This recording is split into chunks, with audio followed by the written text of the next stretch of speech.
Et dans l'actualité des idées aujourd'hui, la pensée réactionnaire a-t-elle gagné la bataille des idées? Notre invité le pense. En tout cas, professeur de sciences politiques à l'université Paris 1, Panthéon-Sorbonne, la politiste Frédérique Matonti publie chez Fayard Comment sommes-nous devenus réac?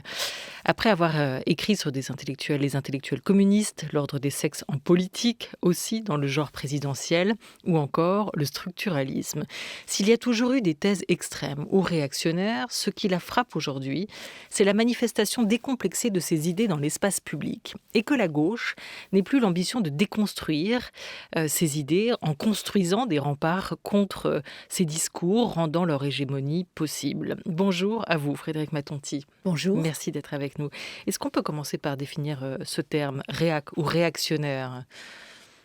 Alors le titre est volontairement provoquant, c'est-à-dire d'abord, nous ne sommes pas tous réacs, en tout cas pas encore. C'est une question en même temps. Vous C'est une vous n'avez pas question. mis de point d'exclamation. C'est pas comment nous sommes devenus réacs, c'est le sommes-nous, tous. Nous sommes-nous, pas tous Mm. encore. Alors le terme réac, d'abord c'est une abréviation volontairement un peu triviale, je dirais, hein, mais c'était pour aussi, et s'il y a bien quelque chose qui qualifie le réactionnaire, on l'a vu encore hier soir avec Zemmour, enfin dans la journée Zemmour d'hier, c'est cette volonté de revenir en arrière, toujours en arrière, vers un passé totalement idéalisé. C'est-à-dire, c'était très intéressant dans les images qu'il a montrées dans son clip, c'est-à-dire, il explique que la France que vous avez connue n'existe pas. Forcément, cette France-là, elle n'a jamais existé. Il montre des images très idylliques des années 60. On pourrait lui opposer les années 60, c'est aussi la guerre d'Algérie, par exemple. C'est ça être réactionnaire. C'est ça une être forme de réactionnaire. nostalgie pour le passé, une peur de la défrancisation, ou en tout cas un fantasme de défrancisation. Et ça inclut d'autres choses pour vous? Alors, ça inclut beaucoup d'autres choses sur le c'était mieux avant, ou en tout cas dire que c'était mieux avant.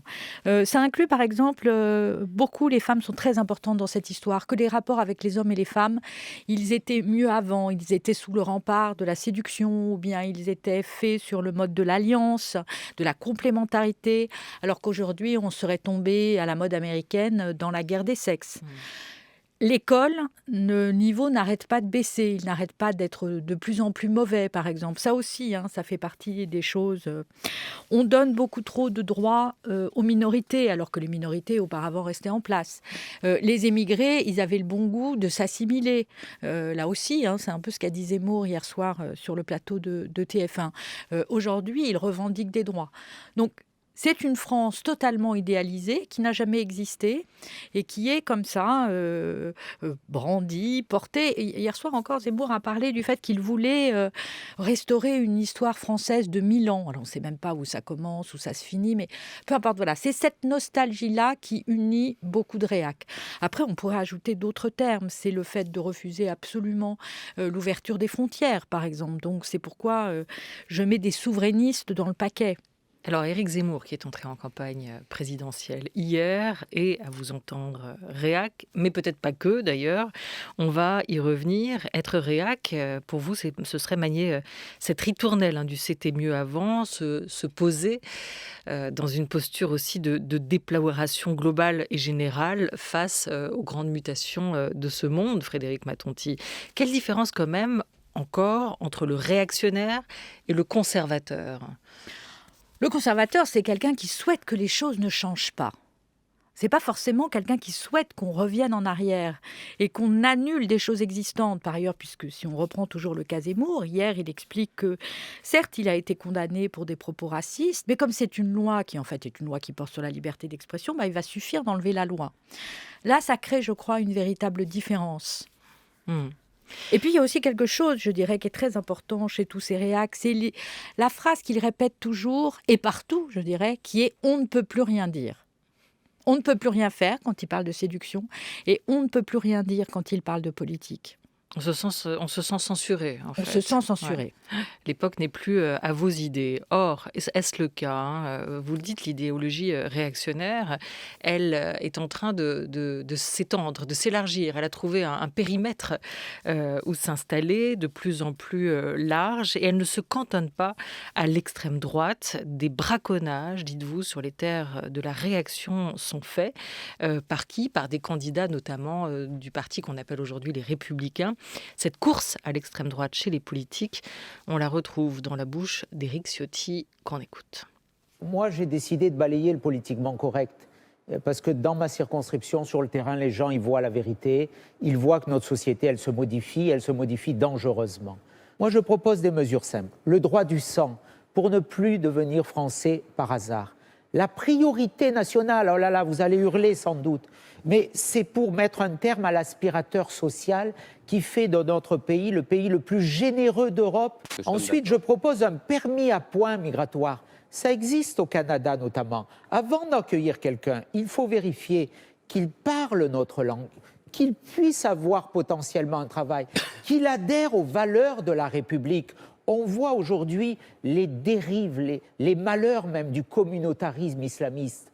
Pourquoi il y a ce problème d'immigration aujourd'hui? Parce qu'elle est trop massive et parce qu'elle provient de pays qui n'ont pas la même culture que nous. Quand la droite est de droite, elle n'a pas besoin de laisser sa place à l'extrême droite. C'est ça la réalité. Voilà les mots du député des Alpes-Maritimes, Éric Ciotti, candidat à l'investiture LR. Quand la droite est de droite, tout simplement, elle n'a pas, effectivement, elle joue les digues et les remparts contre l'extrême droite, nous dit-il. Vous êtes d'accord avec ça? Évidemment non. Évidemment non, mais au sens où c'est une tactique qui a déjà été essayée. L'idée de dire on va faire du Le Pen à la place de Le Pen, c'est ce qui avait été tenté notamment du temps de Pasqua. Ça ne fonctionne pas en réalité. On peut dire que ça a fonctionné une fois au moment où, lorsque Le Pen est un vieux candidat en 2007, Sarkozy siphonne une partie des thèses de l'extrême droite et effectivement, il réduit, mais à quel prix on peut dire, hein, il réduit son espace. Alors ça ne fonctionne pas et en plus dans tout ce que dit Éric Ciotti, on pourrait le relever point par point, il y a énormément d'erreurs, à commencer par les chiffres de l'immigration. L'INED a donné récemment les chiffres de l'immigration qui n'ont aucun rapport avec tous ces fantasmes qu'on entend et sur lesquels prospère la droite. Il y a aussi une obsession qui est toujours très intéressante chez Ciotti, c'est son obsession religieuse, c'est-à-dire que le communautarisme musulman, c'est mal, mais en revanche, dès qu'il le peut, il fait des sorties à propos de toute manifestation qui ne serait pas suffisante de respect à l'égard de la culture chrétienne. Bon, et par ailleurs, là, on est en train de parler de Ciotti, mais dans les candidats LR, il y en a d'autres. Il y a eu des sorties de Valérie Pécresse pendant toute la primaire sur la cancel culture. On a même eu droit hier à une Joséphine Baker qui n'aurait pas du tout été du côté de la cancel culture, ce qui est une espèce de télescopage absurde. Est-ce que ça n'a pas toujours existé? Ça n'a pas toujours été comme ça, cette droitisation au moment des élections pour aller chasser, braconner, comme vous le dites, sur les terres de l'extrême droite, depuis l'arrivée en politique du Front National avec Jean-Marie Le Pen? Alors, il est Ces coups de barre à droite. Il est clair que à partir du moment où le Front National, père, fille, nièce, éventuellement, entre dans le jeu, bien sûr, cette tentative de braconnage existe et qu'en particulier, elle est le fait de la droite. Il y a parfois même des alliances, hein, on l'a un petit peu oublié, mais dans les années 80, il y a des alliances au régional, ce genre de choses, des alliances de désistement, bon, etc. Mais ça correspond aussi à la période que j'essaye de décrire, c'est-à-dire de dire finalement à partir du moment où la gauche est au pouvoir dans les années en 1981, la gauche est détient à la fois la présidence avec François Mitterrand et majoritaire à la Chambre, on voit très vite cette contre-hégémonie de droite se mettre en place. Alors évidemment, un des marqueurs de cette contre-hégémonie de droite, c'est le succès du FN et c'est le fait qu'en face, au lieu de lutter contre, on embraye parfois sur ses propositions. Mais en tout cas, voilà, c'est une histoire longue que j'essaye de raconter. Et il faudrait y ajouter le poids de la nouvelle droite qui se met en place dans fin des années 70, où vous avez un certain nombre de théoriciens qui expliquent que si l'on veut renverser l'hégémonie de gauche, il faut absolument créer une nouvelle domination intellectuelle, idéologique, culturelle, etc. Et il s'y emploie. L'un des lieux de cette reconquête, c'est par exemple le Figaro Magazine de Louis Pauwels dans les années 80. Cette histoire longue, effectivement, vous la retracez dans ce livre, Comment sommes-nous devenus réac, Frédéric Matonti, et vous racontez qu'avant l'élection de François Mitterrand, comme vous le soulignez, le fond de l'air était rouge. À l'époque, on était aussi en plein âge d'or des sciences humaines. Et c'est après, au fil des années 80, après le tournant de la rigueur aussi, que la droite a tenté de revenir dans le débat public et que petit à petit, une nouvelle hégémonie a commencé à se mettre en place. Vous revenez aussi sur la haine de mai 1968 qui s'exprime totalement librement avec cette idée de l'autorité ébranlée durant cette année-là, de la mort du père, tous ces mots qu'on a pu entendre. Ce procès à mai 68, à quoi répond-il ? Alors, à quoi il répond? C'est évidemment difficile de le dire, mais en tout cas, c'est vrai qu'il y a une manière de parler de mai 68 qui consiste tout d'abord à le réduire à sa partie culturelle. Expliquer que mai 68 n'a changé les choses que du point de vue culturel, a changé le sort des femmes, a changé le sort des minorités sexuelles, par exemple. Alors, déjà, on pourrait dire, moi j'aurais plutôt tendance à dire, c'est très bien. C'est une vraie chape de plomb que permet de lever mai 68. Mais en insistant que sur le gauchisme culturel, comme le fait par exemple Jean-Pierre Le Goff, on ne parle pas d'une chose qui est extrêmement importante dans mai 68, ce sont les avancées sociales de mai 68. Je me suis aperçue en retravaillant sur ces questions, j'avais travaillé sur mai 68 avec d'autres chercheurs il y a quelques années, mais on augmente ce qui est l'équivalent du SMIC de plus de 25% à l'issue des accords de Grenelle, ce qui est évidemment considérable. On baisse le temps de travail, etc. Il y a toute une dimension ouvrière de mai 68, paysanne de mai 68, même provinciale de mai 68, qu'on ne cite jamais, parce que mai 68, dans cet imaginaire, est réduit au mai 68 parisien, et que certains peuvent juger excessif.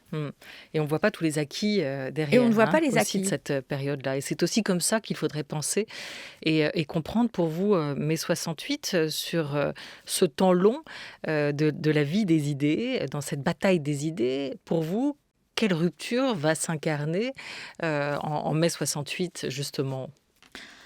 Alors, là aussi, c'est difficile de répondre de manière courte. En mai 68, une des choses qui est très visible, c'est qu'à gauche, ce qui dominait jusqu'à mai 68, c'était clairement le Parti communiste, y compris avec l'ensemble de son appareil intellectuel, de ses revues, etc. Ce qu'on voit apparaître quand même, qui était déjà là, sous-jacent, etc., mais qui devient très visible à partir de mai 68, c'est ce qu'on appelle couramment à l'époque les gauchistes. Et donc du côté des femmes, le MLF, du côté des partis politiques ou des mouvements politiques, la gauche prolétarienne. Donc, par exemple, je ne dis pas que tout est à reprendre dans tout ça, mais simplement, c'est une manière d'ouvrir le débat public à des questions qui n'étaient pas posées auparavant. Par exemple, évidemment, la question des droits des femmes, mais aussi la question de la prison. Dans l'après-mai 68, on voit bien comment la prison, qui était uniquement pensée comme quelque chose qui allait de soi, qui était normal, il fallait bien réprimer, et aussi pensée comme un lieu d'enfermement qu'il faudrait pouvoir rénover. Alors, je ne dirais pas humaniser, parce que ce n'est pas du tout les termes de l'époque. Et là, il y a une rencontre entre des mouvements politiques et quelqu'un comme Michel Foucault, par exemple.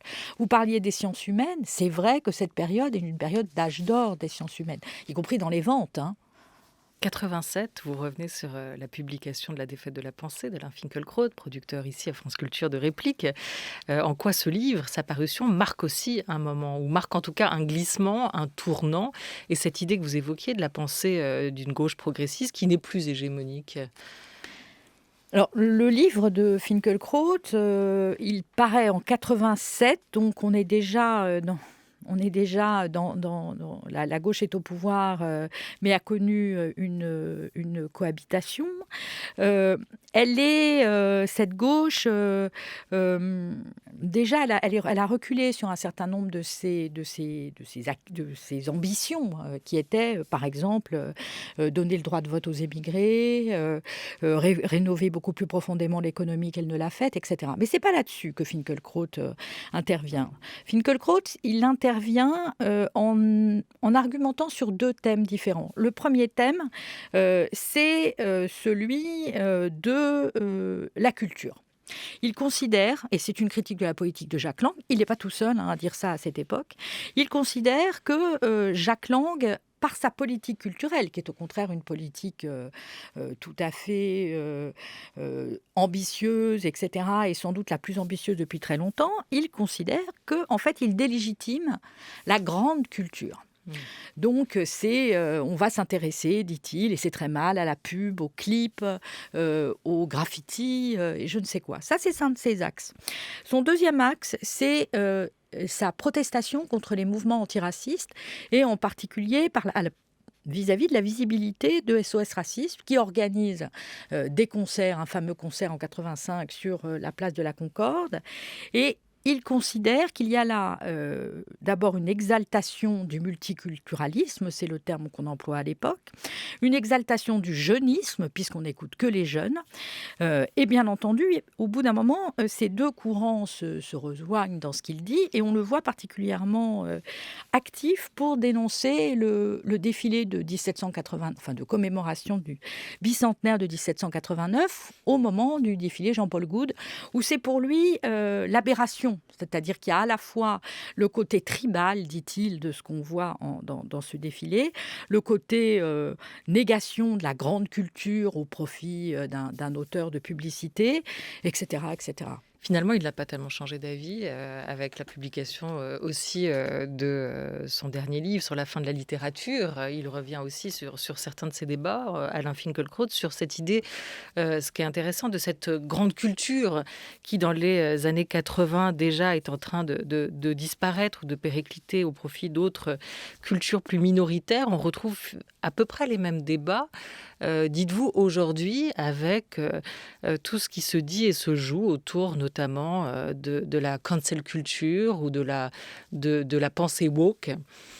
Alors, il faudrait quand même ajouter aussi, dans le cas de Finkielkraut, que quand on relit, et je l'ai relu un peu avec stupéfaction, son livre de 1987, c'est-à-dire que c'est quand même bourré d'erreurs factuelles.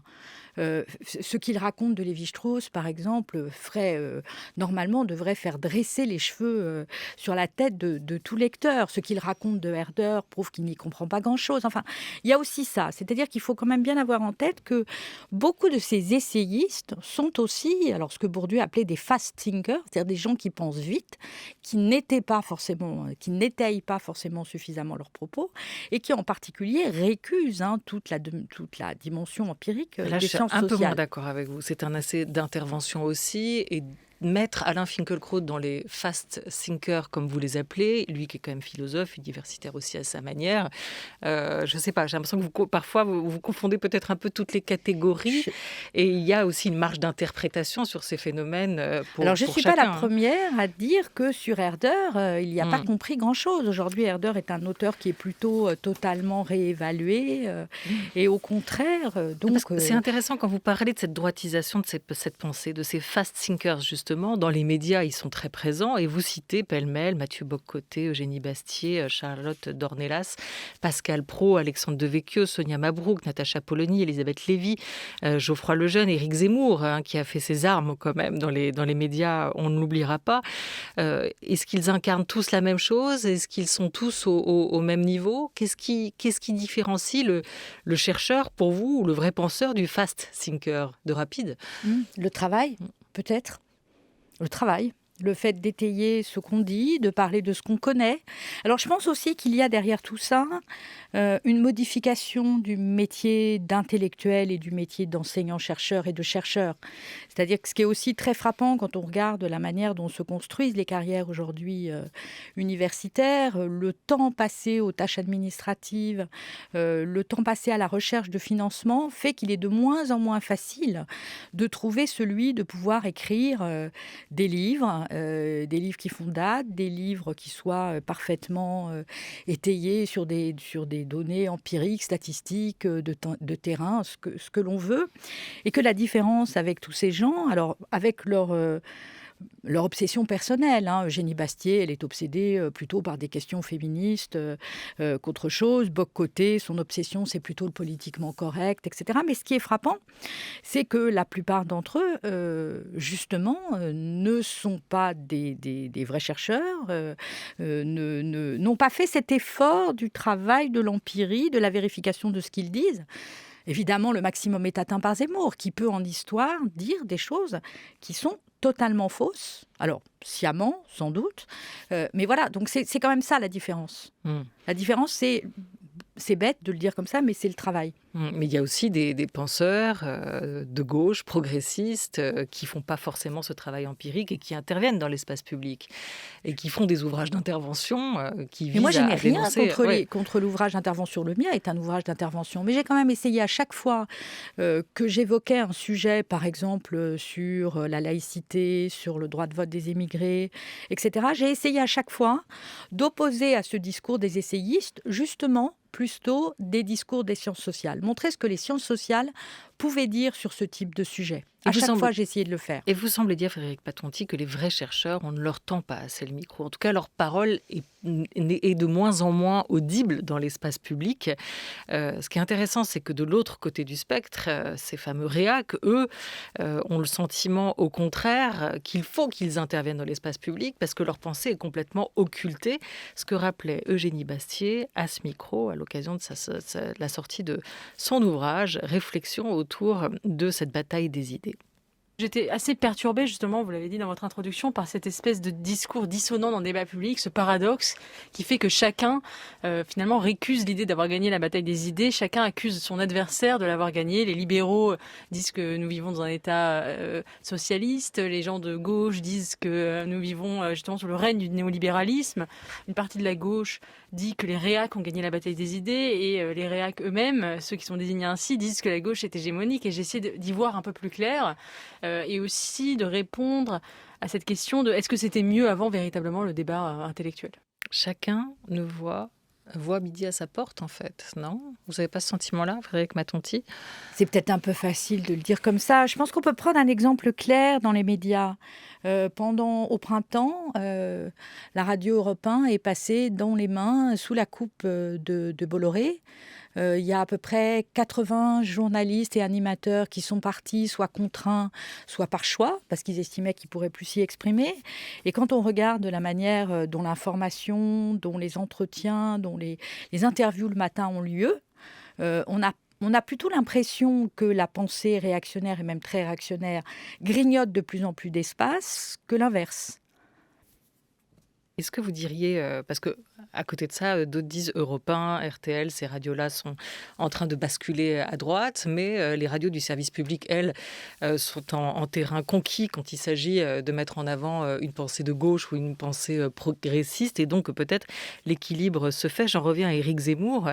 Est-ce que vous diriez, comme Le Monde, dans un article paru hier, qu'il est aussi le candidat d'une certaine intelligentsia, le candidat des élites ? Alors, d'une partie des élites, sans doute faudrait-il encore les définir. J'ai lu effectivement cet article qui est très intéressant et qui montre des convergences entre un certain nombre d'intellectuels. Par exemple, comment Marcel Gauchet est en train, plus ou moins, de dire que les questions que pose Éric Zemmour sont des questions intéressantes, qu'il faut enfin pouvoir les poser, etc. A priori, Marcel Gauchet vient d'un lieu autre qui est le débat, même s'il a beaucoup dérivé et que ça ne m'étonne pas fondamentalement ce qu'il puisse dire, mais voilà. Alors, on peut dire aussi c'est très bien montré dans le livre d'Étienne Girard, Le radicalisé, il est aussi le candidat d'une partie petite, bien sûr, pour l'instant, des élites économiques.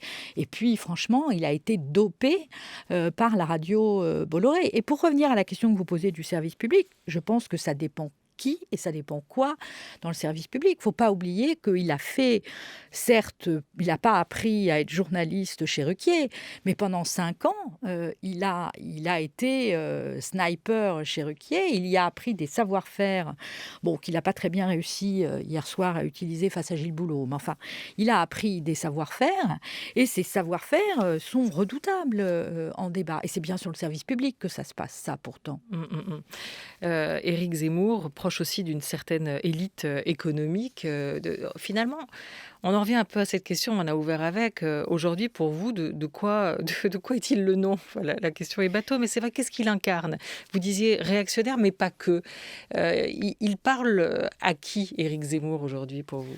Alors, il est réactionnaire, mais comme je dis, sans doute plus. C'est-à-dire qu'il est à la fois l'un des plus représentatifs de cette pensée réactionnaire, mais il va beaucoup plus loin. Ce que j'ai essayé d'expliquer... Alors, il y a 2 sujets sur lesquels il va beaucoup plus loin.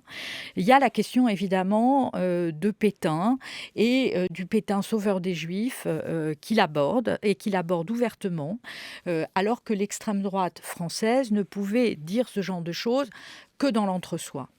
Même Buisson, dont on sait bien à quel point il est un théoricien qui a pu compter pour des gens comme Sarkozy, enfin théoricien c'est un bien grand mot, quelqu'un qui a pu compter pour Sarkozy, c'est quelqu'un qui ne peut pas aller aussi loin dans ses années érotiques sur Vichy. Et puis l'autre chose, moi, qui m'a marquée en lisant Zemmour, en entendant Zemmour, c'est à quel point, à la différence sans doute d'autres réactionnaires, il entend régenter les intimités, c'est-à-dire son obsession des prénoms. Pas simplement les prénoms musulmans, mais aussi maintenant les prénoms israéliens, les prénoms américains, ce qu'il peut dire sur la famille Sandler et le fait que les enfants Sandler, la famille a choisi de les enterrer, de les inhumer en Israël, et que donc c'est la preuve qu'il n'était pas vraiment si français que ça. Et il fait une comparaison qui est évidemment une comparaison odieuse entre la famille de Mohamed Merah qui avait souhaité pouvoir enterrer leur fils en Algérie. Donc ça, c'est une idée folle de régenter là où les gens doivent être enterrés. Et puis, on trouverait beaucoup de choses. Sa façon de parler du corps des femmes, c'est aussi les allocations familiales, par exemple, limiter les allocations familiales aux femmes qui n'ont moins, je crois, de 2 ou 3 enfants.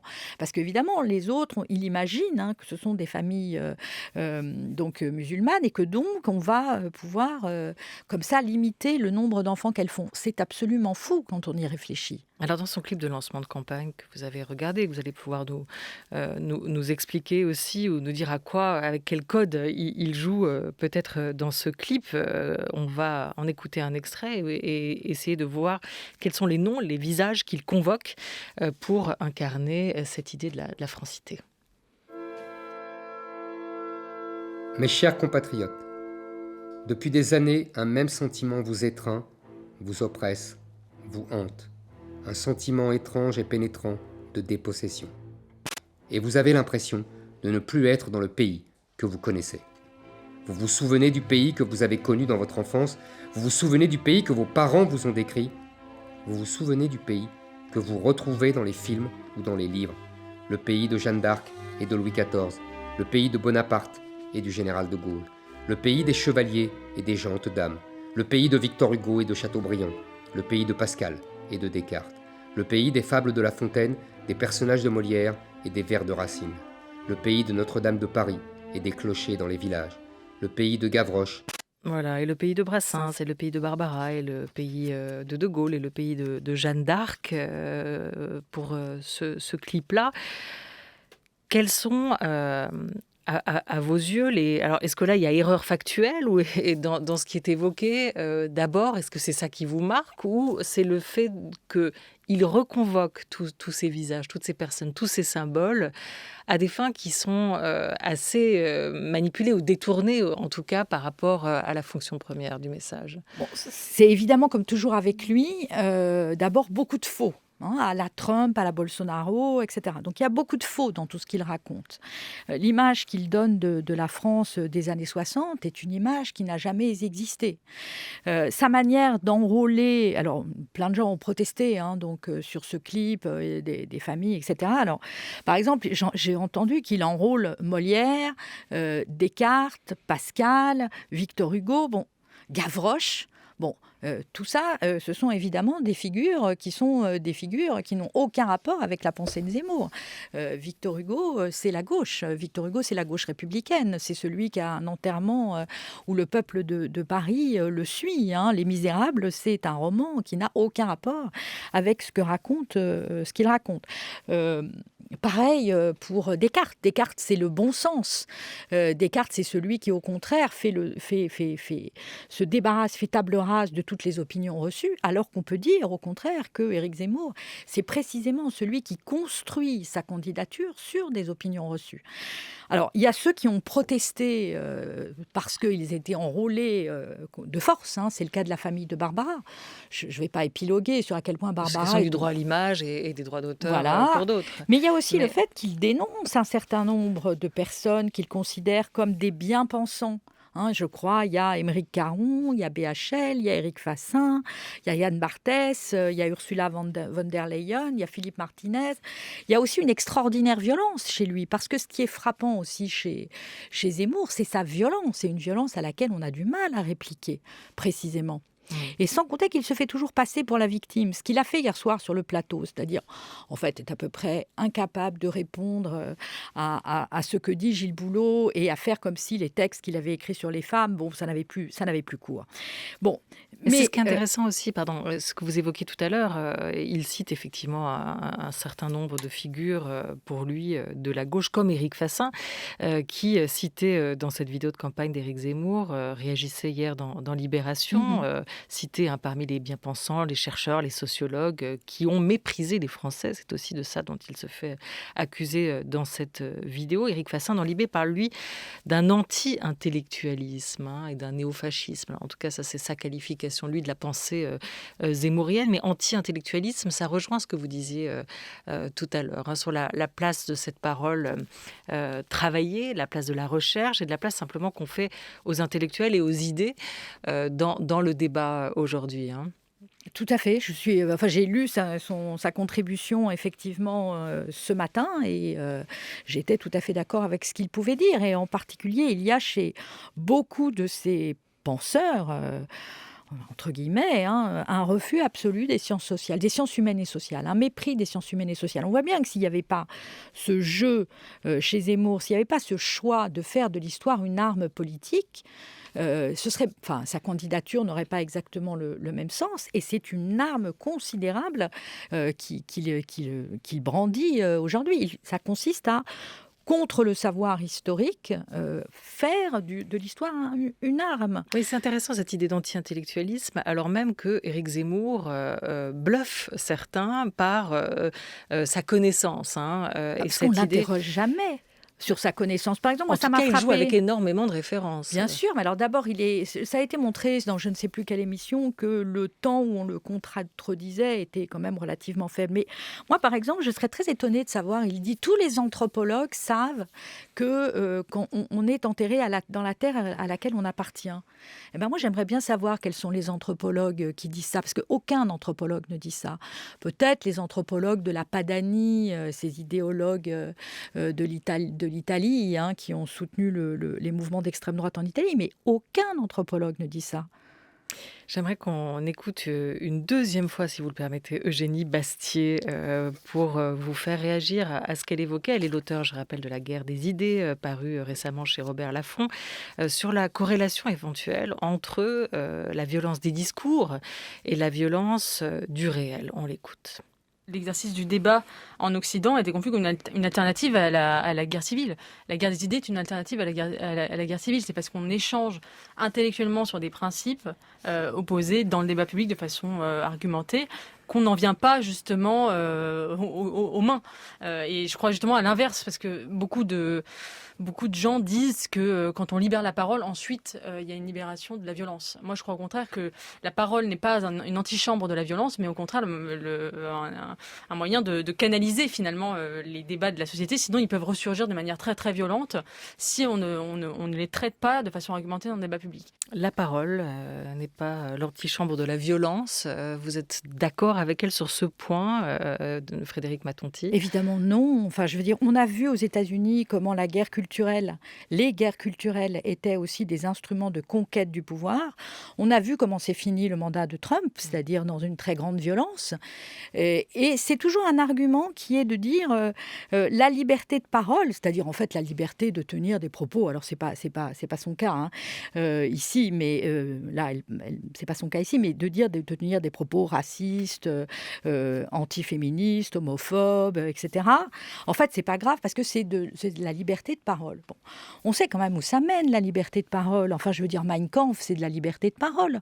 Pardonnez-moi de dramatiser les choses. Oui, mais vous prenez un peu des extrêmes. C'est intéressant parce qu'en même temps, vous dites et vous déplorez le fait qu'aucune digue n'empêche plus ces paroles de s'exprimer. Alors, il faudrait reconstruire des digues. Mais comment fait-on?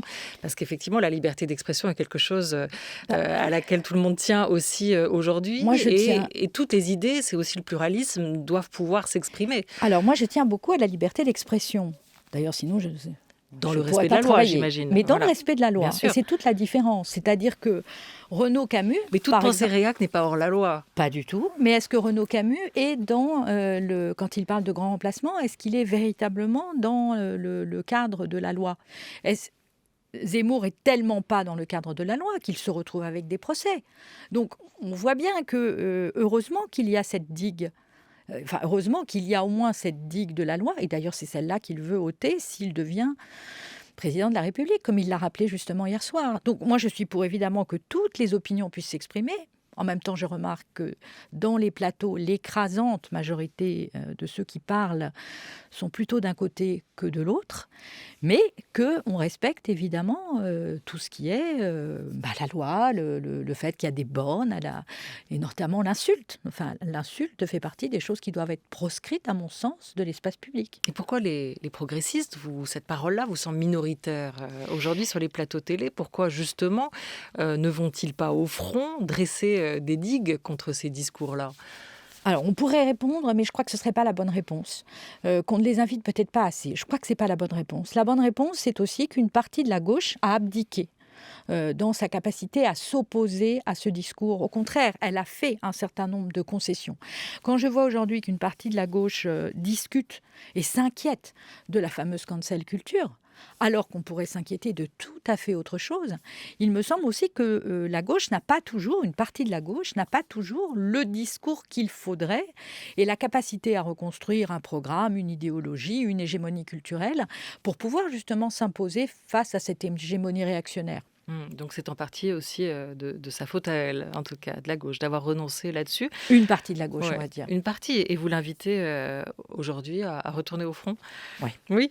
Et à retravailler. À se remettre au boulot. Comment sommes-nous devenus réac? C'est le titre de votre livre Essai, Frédérique Matonti, publié chez Fayard. Merci beaucoup à vous d'être venu autour de cette grande table des idées.